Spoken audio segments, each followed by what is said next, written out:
ទាំងអស់គ្នាមានខ្លួនឯងតែមួយហ្នឹងគឺគ្រប់គ្រាន់សម្រាប់ធ្វើអ្វីរឿងធំក៏ដោយតូចក៏ដោយបើសិនជាយើងមានខ្លួនឯងគឺយើងគ្រប់គ្រាន់ហើយសួស្តីអឺ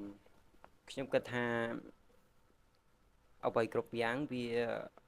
ត្រូវការសកម្មភាពនៅក្នុងការចោះដៃធ្វើបើសិនជាយើងគ្រាន់តែគិតហើយអត់បានធ្វើអីសោះខ្ញុំគិតថាវានៅតែប៉ុណ្្នឹងដូច្នេះហើយអ្នកទាំងអស់គ្នាបើសិនជាយើងចង់បានលទ្ធផលអ្វីមួយជំនះភាពភ័យខ្លាចហើយចាប់ផ្ដើមចោះដៃធ្វើទៅបើសិនជារឿងនឹងវាតូចក៏ដោយវាធំក៏ដោយតែកាលណាយើងអាចចោះដៃបានធ្វើវា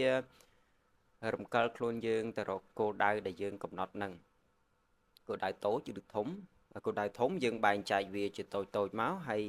យើងធ្វើអ្វីដែលយើងអាចធ្វើបានជាមួយនឹងអ្វីដែលយើងមានហើយប្រើវាឲ្យអស់ពីលទ្ធភាពដែលយើងគិតថាវាត្រឹមត្រូវទៅឧទាហរណ៍ថាគំនិតយើងនៅក្នុងកំឡុងពេលនេះយើងគិតថាគំនិតហ្នឹងវាត្រឹមត្រូវហើយវាល្អបំផុតដូច្នេះហើយយើងប្រើប្រាស់វាទៅប្រើប្រាស់វាឲ្យអស់ពីលទ្ធភាពដែលយើងអាចធ្វើបាននោះឲ្យតែយើងមានទម្លាប់ឬមួយក៏គំនិតបែបហ្នឹងវារំកិលខ្លួនយើងឲ្យទៅរកគោលដៅដែលយើងកំណត់ជាអូតូម៉ាទិកហ្មងព្រោះយើងអត់ត្រូវការអ្វីដែលនេះទេព្រោះមនុស្សភាគច្រើនផ្ដោតទៅលើអ្វីដែលនៅពេលដែលចង់ធ្វើអ្វីមួយអញ្ចឹងគឺផ្ដោតសំខាន់ទៅលើអ្វីដែលពួកគេអត់មានឬមួយក៏រកណាឲ្យមកជួយខ្ញុំគិតថាអ្នកទាំងអស់គ្នាមានខ្លួនឯងតែមួយហ្នឹងគឺគ្រប់គ្រាន់សម្រាប់ធ្វើអ្វីរឿងធំក៏ដោយតូចក៏ដោយបើសិនជាយើងមានខ្លួនឯងគឺយើងគ្រប់គ្រាន់ហើយខ្ញុំមានតែប៉ុណ្្នឹងអ្នកទាំងអស់គ្នា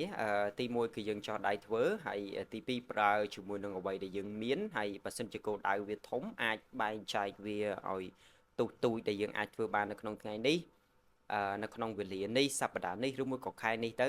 បើសិនជាគោលដៅយើងធំហើយយើងប្រើប្រាស់ជាមួយនឹងអ្វីដែលយើងមានគំនិតឧបករណ៍ដូចជាម៉ៃនេះអញ្ចឹងខ្ញុំអត់ត្រូវការម៉ៃដែលមានតម្លៃរាប់រយដុល្លារទេខ្ញុំទិញវាត្រឹមតែ$15ទេហើយខ្ញុំអាចនិយាយបានបើសិនជាសលេងវាមានលើខ្យល់តិចតួចខ្ញុំអាចយកទៅកែជាមួយនឹងកុំព្យូទ័រខ្ញុំបានអ្នកទាំងអស់គ្នាអត់មានកុំព្យូទ័រអ្នកទាំងគ្នាអាចប្រើទូរស័ព្ទបានខ្ញុំមានតែប៉ុណ្្នឹងទេអ្នកទាំងអស់គ្នាអរគុណច្រើន